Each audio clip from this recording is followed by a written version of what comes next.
Okay, so my name's Timothy Clark. I am the current chapter president of the Coopers, and if I've not introduced myself to you guys before, that's a shame on me. I should have introduced myself a long time ago. There isn't much room up here. Yeah. So this is our first official 3/5 of the season town hall. We are 18 games into a 28-game season, and this seems like a pretty good time to start discussing this stuff to get ready for next season. As you may see, we've got Mr. Scotty Goodwin, Mr. James O'Connor, and Enrique Montano. So what we're going to do is we're going to open the floor to a Q&A with these guys. We're going to be here about for a half hour, and then we'll actually have the town hall afterwards. They've got an away game to get to and get prepped for, so we don't want to hold them up any longer. But if you guys have general questions, you can just raise your hand. I'll try to meet you out there. It'll be a relay back and forth. We've got some questions prepped for them, but I want to start with you guys first. That way you get a chance to talk to them. We see them on the field, but we don't always get to interact with them.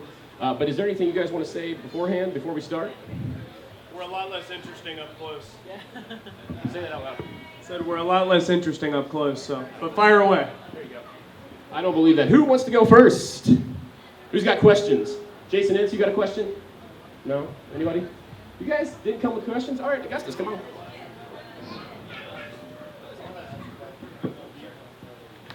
You like my tie? Coach, this is a general question. You're 3/5 all the way through the season. We're currently sitting in second place with games in hand on both the team above and below. Assess what you think about the team's performance so far, especially how good Scotty is since he's sitting right next to you.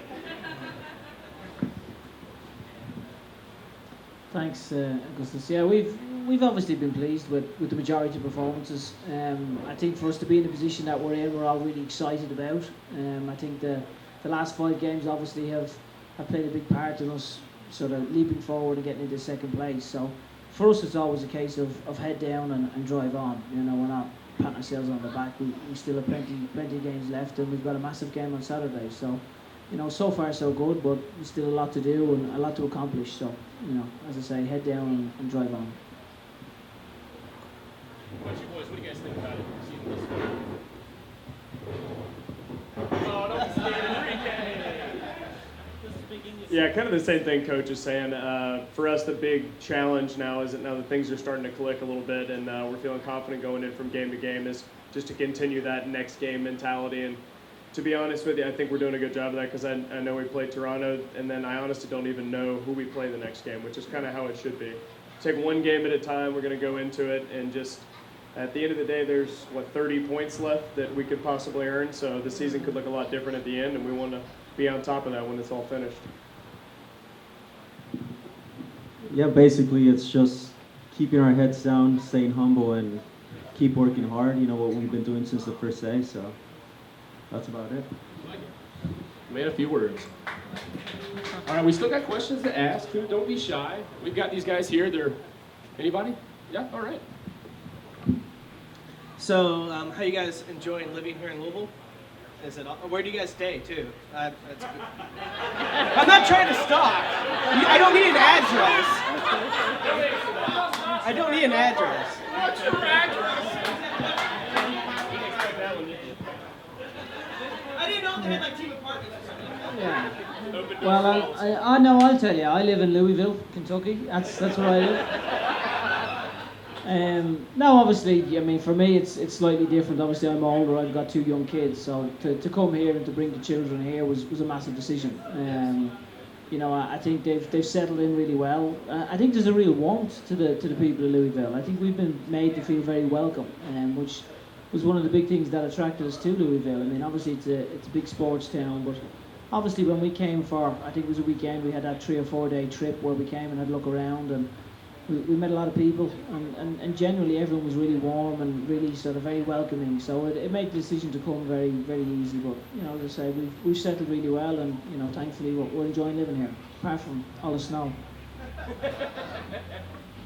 Yeah, we're enjoying it a lot. I'm from North Carolina, so I kind of enjoy that Louisville's still got a good bit of that little southern charm too that I'm used to, which is always nice. Nice people come along with that. But yeah, my wife and I are enjoying it a lot. Eating out way too much, as I've probably said a lot of times. Food's incredible. Molly Malone's included. Yeah. But yeah, we're enjoying it a lot. Just the fan base has been incredible, just second to none. Yeah, shout out to you all. I can honestly say, in my professional sports career, this is the most fun place I've played, for sure. As far as this home field, the setup, the crowd, it's just been incredible. I mean, 8,000 fans over and over in a first-year franchise, it doesn't happen often. Big credit to you guys. Well, I'm from California, and let me say I love the weather here. No, but in all honesty, I think, like Scott said, the fans are great, very friendly people, at least friendlier than back in California.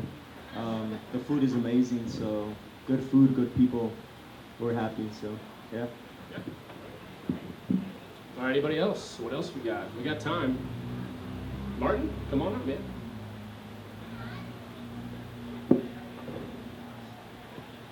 Who do you think has been your toughest opponent so far? Either team or player. I think, honestly, every single match has been very difficult, just because it takes a lot of concentration and effort to beat every team. Every team's different, so I have to say every opponent we face has been our most difficult team, so. I think for me, it's you're always very respectful of your opponents. I think if you look at each team like we do and analyse them the way we do, we look to find out what their strengths are, what their weaknesses are, and then come up with a way of winning. I think each team, if you take Toronto for example, you look at, they've got some really good young players. They have a lot of pace in their team. The left winger Edwards, the boy up front Hamilton, Babuli. You look at these teams; they all have different threats. So it's a case of trying to nullify their threats and make sure that we maximise our opportunities in the game and win. That's ultimately what we always try to do. Yeah, I think it's kind of hard to pinpoint one team. You can look and see that we've got a tie and a loss against Rochester, so that's obviously going to be one that, has been tough for us. They're a good team. They're on top of the table for a reason. But overall, with this league and the way it's set up with the affiliation with MLS and everything, the teams really go through peaks and valleys a lot more than a lot of leagues around the world. And so I think you can see from the beginning there'll be a team that's at the bottom of the table that knocks off the top team. And this is the kind of league where that's going to happen. So it's very important to go into every game, not take a single team lightly, because you never know who they're going to put on the field that day. You never know just what kind of form they're in at the time. And so really what Coach O'Connor's done a great job of doing is just keeping the focus on us every day in training. And yes, we will talk about the opponent. We'll talk about their strengths, weaknesses, ways to beat them. But at the end of the day, you'll see we'll keep focusing on the same things that we do well and, improving our weaknesses from week to week in practice. And you can see that improvement week to week. And as we get more confident in ourselves and what we do well, I think we have to worry less and less about the opponent. All right, anybody else? Got a hand up? There we go, Robbie. I know you like that. Yeah, Rob. I just wanted to say I love the playing style, and from the beginning, the quick passes. I just didn't know if it was tough to get the team to play like that, or if it was where'd you get the playing style. Nope. Yeah, you're already good. Okay. Nope. I think, for me, first and foremost, you always look at, when you gather a group together, for me, you have to have a philosophy, and the philosophy is always to play. I don't want to be stood there watching somebody kick the ball 60 yards to somebody else who's trying to head it. That's not how I see the game being played. So for me, it's having a vision and making sure you get the players that can fulfill each role, and it was something we were very anal about. We've got strict criteria that we want for each position, and thankfully, we've managed to get good players in, because ultimately, as a coach, you can have the best instructions in the world, but you need the players to be able to take on board what you're saying and to carry out what you want. And as I say, we've got a really great group of guys that we're all really, really proud of. And it's something that myself and Daniel speak a lot about. With the group that we have, our tremendous group, and I keep reiterating it. They're lads who we're really proud to be associated with. Yeah, I think I mean, part of the reason that the playing style works is because, it's what every player pretty much wants to play. And at the end of the day, when it starts working, it's fun because it pays off. And I think what a lot of people don't realize is that you can't just bring 20 good players and try and merge them into a philosophy. It doesn't really work that way. And I know Coach has spent countless hours, the entire coaching staff, trying to find the right players, because you really have to find, we could have 20 players and we could try to play this way, but if they weren't the right players for the system, it's not going to work. And so they did a great job of finding guys that really fit into this philosophy. And so, from day one, everybody kind of came in and wanted to play that way anyway. And so I think we've gotten ourselves kind of ahead of the curve as far as that can take a little bit longer with some teams. But yeah, it's a lot of fun. It's fun to watch. It's fun to be a part of when the ball gets flying around like that. And we're just excited to see where it's going to be at the end of the year. Yeah, just on what Scott said, I think when all of us came in, we had an idea of what type of style coach wanted to play, and it's honestly, for me, it's the best style of play. It's, or if not, I would have choose to play some kickball, and that's not very fun. But yeah, basically, it's just a great way to play and enjoy the game, which is what we do when we were out there. So. Good answer. All right, we got another one coming. Yes, we do. Mainly for the players, I don't know your bios that well, but coming from the college game to the pro game, can you kind of just talk about the differences and then your biggest challenges going from college to pro? Yeah, absolutely. I think there's a very different mentality when you're coming from college to pro. In college, everybody for the most part is, you're there to get an education. You're having your education paid for. You really don't have a lot of expenses, and that's a big part of it, because most guys in college are playing for the team. When you get into pro sports, there are teams where you notice that 80% of the guys are playing for a paycheck. And the best thing about this team is I can't think of a single guy on our team that's like that. And the reason that I contribute a lot of our success and the way that we get along well as a team is because everybody here is bought into the team. And in that way, it feels a lot more like the college mentality. The difference is that obviously it's going to be more demanding. This is, your full-time job. Your job in the afternoon is not to take the afternoon off. Your job is to get rest and to do everything you can to refuel your body for the next day, and that's part of your job. So, but yeah, it's a good question. Yeah, James, how was it going from college to pro? I think one of the big differences is just, like Scott said about time. I just graduated from college in December, so I was still, thank you.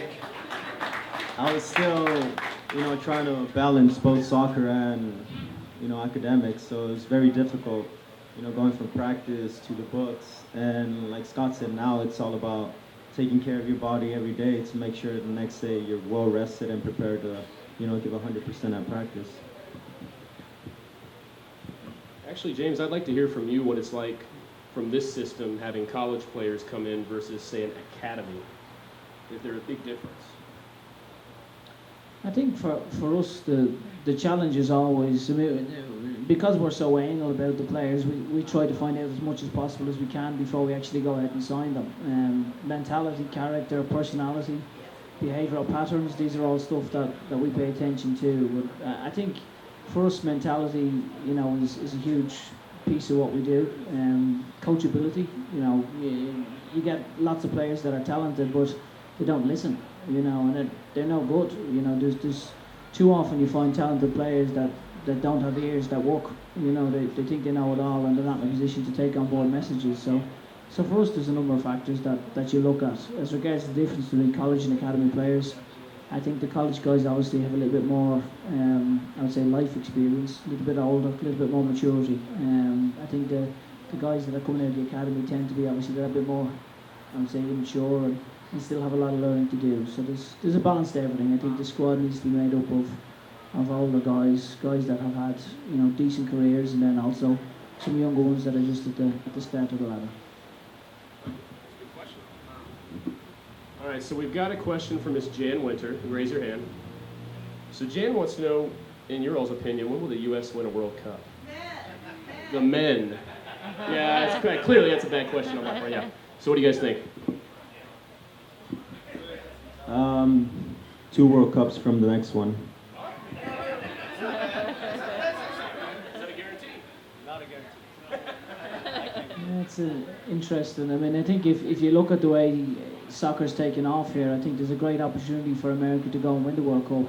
I think there's still issues as regards sort of figuring out the developmental youth academies and stuff like that. I think there needs to be an alignment starting with US soccer all the way down. So I think there's a few pieces that they need to fix. But as regards potential, there's huge potential here. If you look at the growth in the game, I think definitely within the next probably 10 to 12 years is a huge opportunity.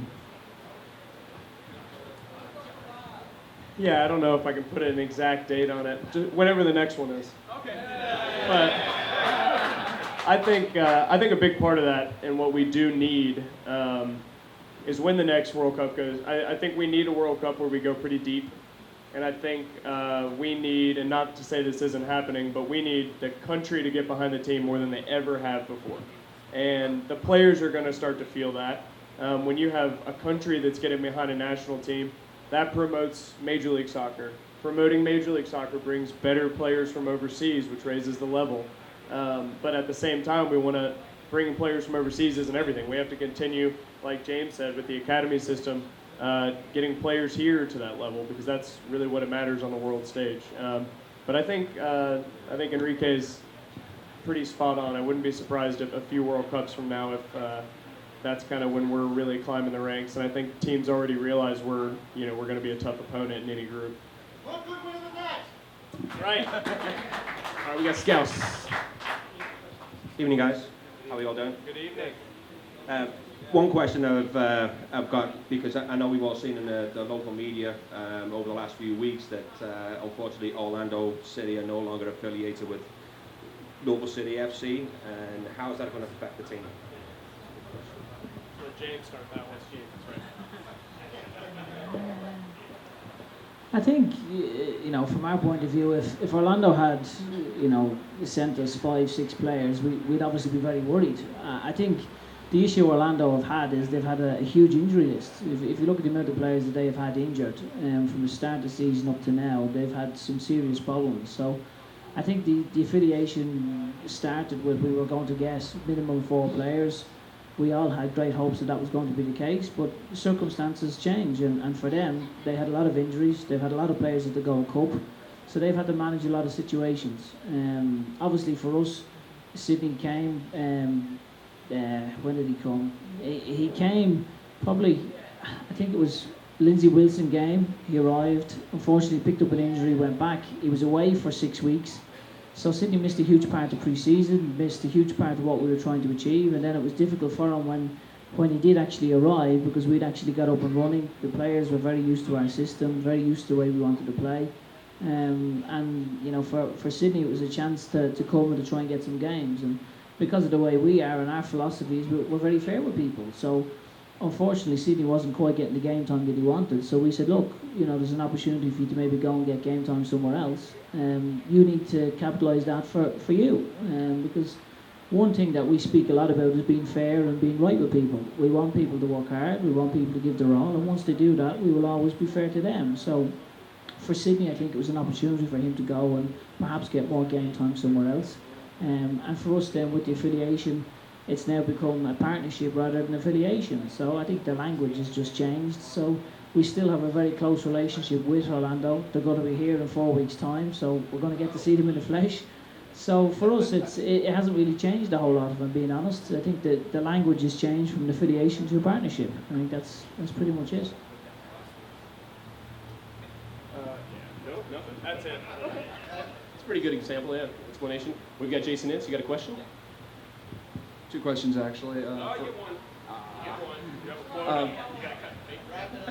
one. What is your all's realistic expectation and hopeful expectation for the remainder of this season? Well, our goal from the beginning of the year was to win the regular season. I think that is still our goal. I think that it doesn't matter, it wouldn't have mattered if Rochester was 20 points ahead of us right now. That would still be our goal. There's, 30 points still left in the season.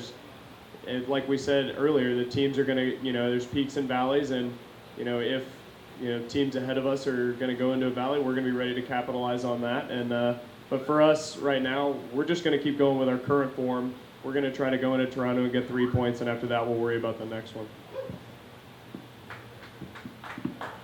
Yeah, I think, like Scott said, for us, it's the biggest thing is always the next game, and I'm sure everyone gets very bored of me saying that, including the two lads sat beside me, because my focus is always the next game, which is Saturday. After Saturday, then you look to the next one. I think it's important you worry about what's in front of you.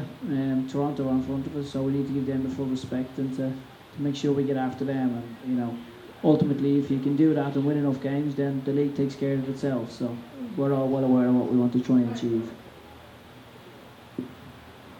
I'm basically going to agree with Scott and Coach. Toronto's our next game, obviously, so once we take care of that, we look on to the next game, and like Coach said, if we do that throughout the entire season, I think the pieces fall in place, and, we get what we work for, so. Joe Vala. Hi, my name is Joe. I'm from Kearney, New Jersey. How you doing, Joe? First, just a compliment, Coach, and to your players. You guys have been tremendous representatives. The effort has been superb. And win, lose, or draw, you guys have really been wonderful. Thank you so much for the effort. As a first-year club, and I'm sure you guys get people that ask you questions, what you can do, and I'm sure you get suggestions and stuff like that. This is a supporter group that's been together for a few months. And in all sincerity, what can we do, especially like the season's going to, after you guys win the championship in a few weeks, we go dark for about 4 or 5 months. And Coach, you have a lot of experience overseas. So I was wondering, be it college, wherever you all have been, what can we do to keep the lights on throughout the season, through the off season? What have you seen your supporters do wherever you've been? That's a damn fine question, Joe. Sorry, that's my fault. I think, on behalf of myself, the players and all the club, I think genuinely we want to thank each and every one of you. The support that you guys have shown us has been incredible. The home games are an absolute pleasure to play at, and to be a part of. I feel privileged to walk out of Sluggin to see so many fans and to see the atmosphere. Equally as a brand new team, but as a brand new supporters group, to have the passion that you guys have and to show the passion and the atmosphere that you have created is testament to you guys, and it's something we as a group are very, very proud of. So we genuinely hand on heart thank you for all your support, and something that I look back on with great memories is that night in the rain, with the hail. That was, everyone speaks about the players, but for you guys to stand with us and to go through all that, that's something that's etched in my memory, so a heartfelt thanks for that and for your continued support. It means a hell of a lot to me and for the players. As regards to the off-season, I think something that I think is always very nice is to have watch parties that you can still keep alive, and then also to do some work in the community. I know you guys have done some work in the community already, and I think that's very important as well, to try and give back a little bit. It's something that we as a club try to do. We have appearances for the players. We've got some more this week coming up again. So again, the off season is an opportunity for us to give back to the community and to create an awareness of what we're doing, but also to create awareness to what maybe some other people are going through and some of the hardships that they face, and utilise that time to try and help people. Yeah, I agree. I want to second what Coach is saying, just to thank you guys. That night in the hail was incredible. I think we got to give an extra round of applause. I don't know where she is, but the girl who sung the national anthem who didn't stop. Incredible. Yeah. Oh yeah, I got hit in the ear trying to cover that kid, but that's okay. Yeah, but as far as over the off-season stuff, just like Coach is saying, just figuring out ways to give back and any way that we can support the soccer community around here. When we say that we want to help out the youth system in the U.S., we mean it.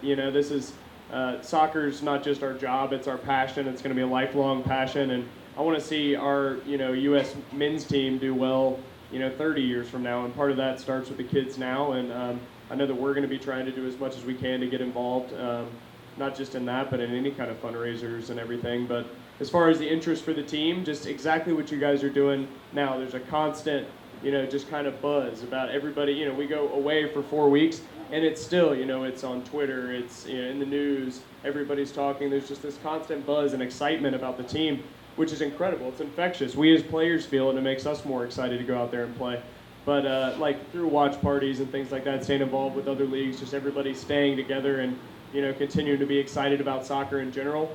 I think the goal is that by the time we come up to a month before, maybe March of next year, just to have an explosion of interest and everybody just be can't wait for that first game, and we'll go out there and get 10,000 fans the first game. I have no doubt.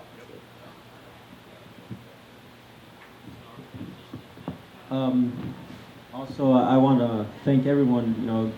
I've said it before. You guys are hands down the best fans in the USL. So, and I'm really thankful for that. Because you guys are obviously our 12th man out there. When we hear you cheering and stuff, it just really gives you that extra energy boost. And as far as the community comes, like they said, we have to keep on moving for the youth soccer, and more than anything, helping others. We do this because we love doing it. But if we can't help others while we do it, then it's useless. So. All right, we got Joe Brown. We got a question. All right, first of all, I'd like to say thanks for an amazing season so far. I don't think anybody else has said that directly, so I'd like to go ahead and say that on behalf of the entire club. Secondly, given the success that you guys have enjoyed already, both on and off the field, where do you guys see yourself next season? Like, what are your plans for the club? Good question. Start us off. Come on, Coach. I know when to pass the mic. I think the plans for next season, obviously we want to try and build on whatever we achieved this year. I think it's difficult to go into too much detail as regards what the plans are for next season, because there's still so much to achieve this season. I think, for us, we've got such a great opportunity for us to be second in the league. I'm sure there wouldn't be too many people that would have thought that we'd be where we are. So I think it's testament to how well the players have done. But as I say, it's important that we go and we have a strong finish to the season. I think we've got a great opportunity this year, a great group of guys. So for me, it's always a case of focusing on what we can achieve this year and not looking too far ahead. We'll have plenty of time in the off-season to be able to plan what we're going to achieve next year. But I think it's important we focus and remain sort of fully focused on what we want to achieve this year. Yeah, basically just what Coach is saying. I think just general game plan, we'll just see if we can win everything this year, and we'll just use that as a blueprint for next year.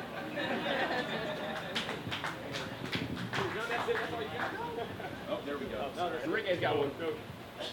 I agree with the two gentlemen next to you. You're making me walk. All right, sir. Hi, guys. Throughout the home games, I noticed seems like there's a few more slips and things going on in the area of the turf that's generally, for baseball, would be the infield and the pitcher's mound. Just want to know if there's actually that much noticeable of a difference between the turf there and in the rest of the pitch, and how you all adjust to that during the match. Good question. Yeah, I guess for me it's a little bit different because I'm either on the turf or on the grass. So it's a little bit, it's probably not as hard for me as it is for a lot of the players where they're constantly running from grass to turf and vice versa. It's a different surface. It's something that you do have to get used to. The plus side of that is that every team that comes and plays here has to get used to it too. And, we warm up on the turf, so they don't really have time to get used to it.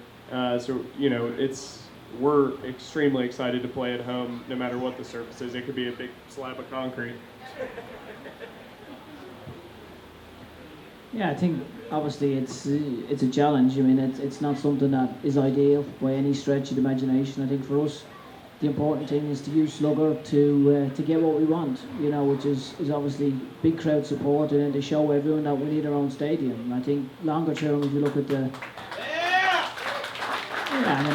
I think if you look at not just the turf, if you look at the dimensions of Slugger Field, I think, and I'm sure for the baseball, I think the location of Slugger Field is tremendous, but I think, it's important that we show the city just how important Louisville City is to everybody here. And I think we're doing that, and I think it's important we continue to do that. And that gives us a chance to get our own pitch because, I look at how good the players are, and I think if we had a pitch that was 120 by 80, I think it'd be more exciting even again. So I think that's something that we look to.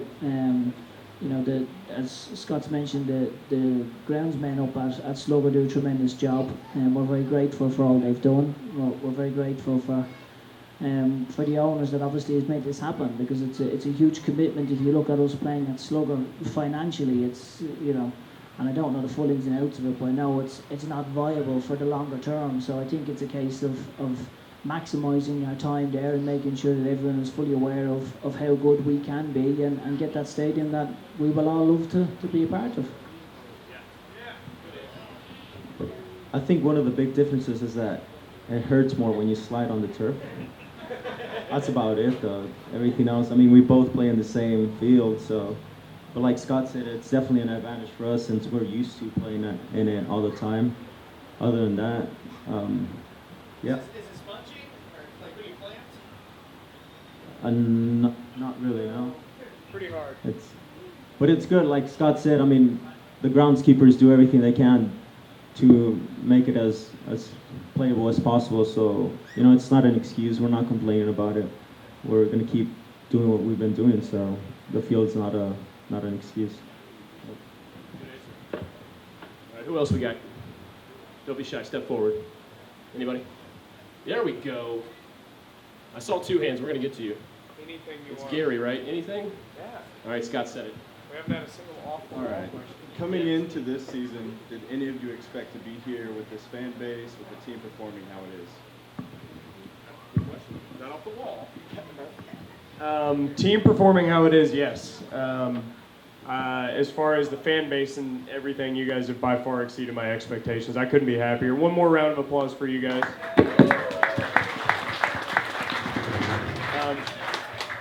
But yeah, as far as when we set out our goals at the beginning of the year, I think the only difference that I expected is I expected us to be number one and not number two right now. But that's when we came in.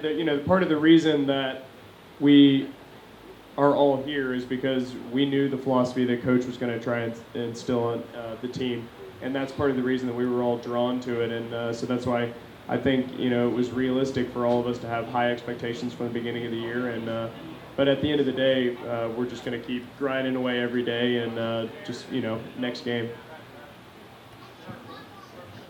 Yeah, I think obviously you have expectations. Me first as an individual, because I always look at myself first and foremost. So I think you obviously have expectations of yourself and then of your team, and obviously we look at then the club. But the support has been overwhelming. To have the support we've had, and the atmosphere at the games. We are definitely the envy of everybody in the USL, and that's credit to you guys. You look at some of these places that we go to, and you look at the atmosphere in some places, and there's no comparison.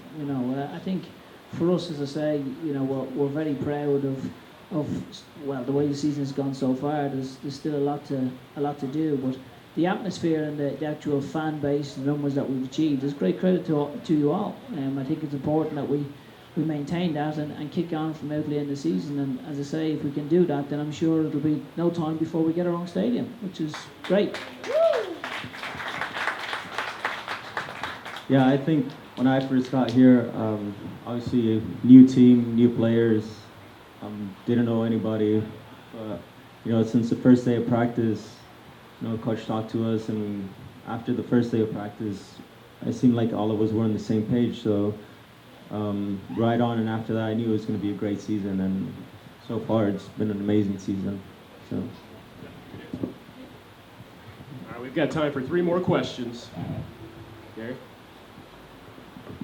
This is a dream question for you. talks to who you are a little bit within soccer. You've gotten a call, and it's from the club that you've always dreamed of playing for or coaching for. What club is that? It's good. Dream question. It's my favorite team growing up might seem cliche, but it's always been Barcelona. I love the style of play. Sorry.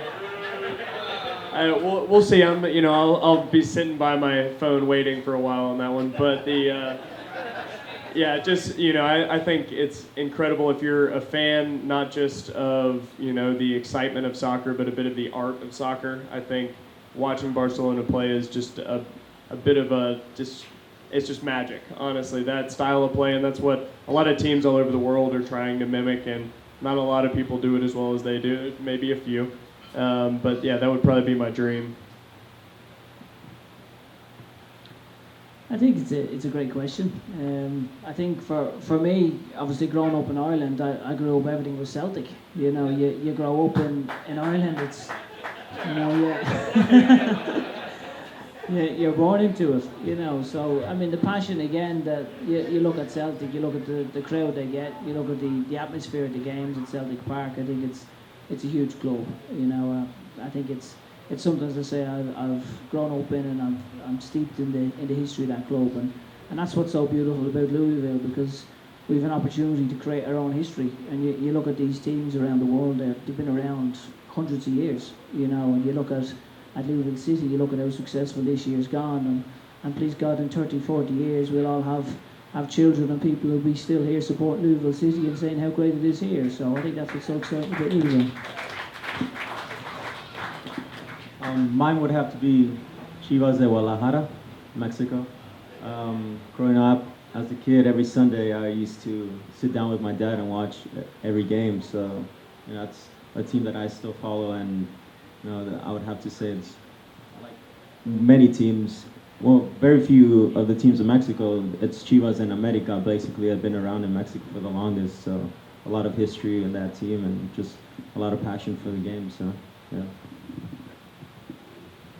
Alex, our capo. You guys might have seen him down in the pit. You got one more? All right, we give you one. I'm not seen, but heard maybe. I just got one question real quick, not to beat a dead horse, because a lot of people have kind of talked about the support. And, there's a lot of people in this room that have worked with time and money and all that stuff trying to make this thing what it is. What is your opinion versus from match day one for the supporters group and kind of the atmosphere to what it is now?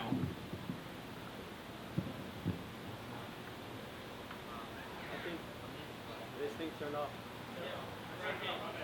There's a switch on it. I think. You did graduate, right? Still on? Yeah. Well, I was actually very surprised the first home match.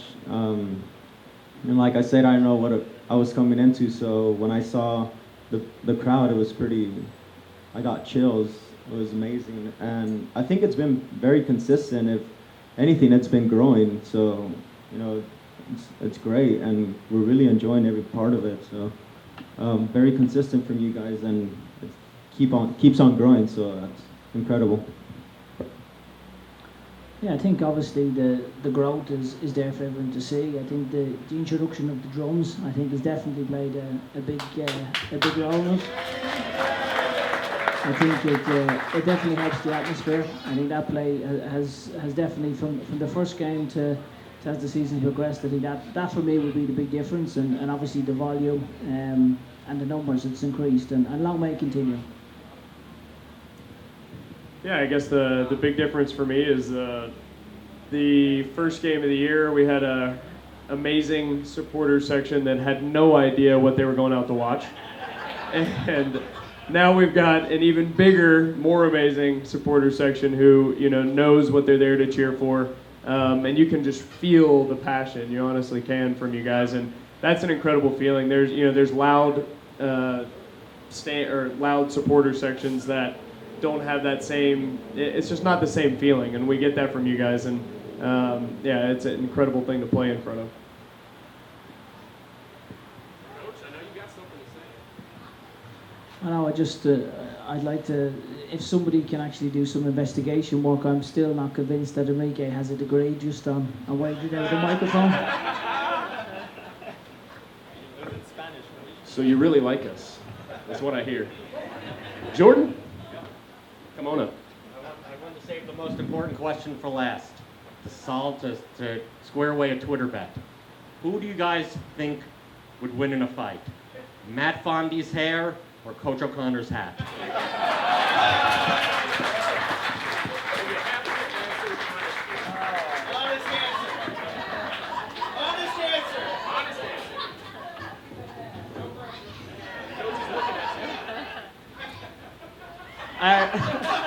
I think I gotta say the hat now, right?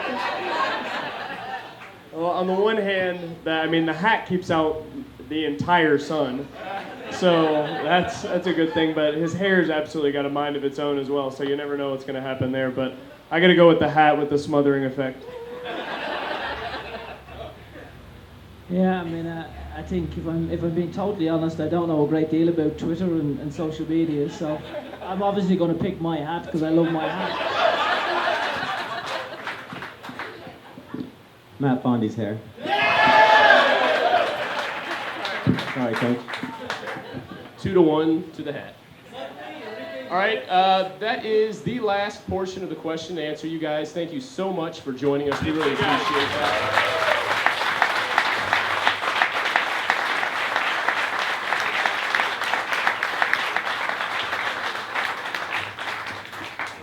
Now, you guys were really nice to us, but we really can't tell you guys enough how much we appreciate what you all do for us out there. It's a lot of hard work. I know it's hot sometimes, and the weather wasn't kind to you all to begin with, but you've made it work, and we absolutely love watching you all.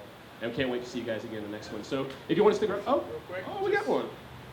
All right, Scott. Yeah, well, you get your last thank you. Yeah, at least let us get our last thank you in. We hear it from you guys all the time with the support and everything. I don't think you guys get it the other way around enough. So another round of applause for you guys. You can make an incredible thing happen. Keep in mind, we're building a culture for 30 years from now, just like Coach was saying. You guys want parting words? No? Oh, Coach. You're getting used to this, huh? No, again, I'd just like to reiterate what Scott has said. It's from now to the end of the season, it's a massive run for us. So, you've been great. The support that we've had at home has been tremendous. So I think it's a case of, again, get as many people as you can out to Slugger, and let's make the season a special one and make it very memorable for all of us. How about one last round of applause? You're already doing it.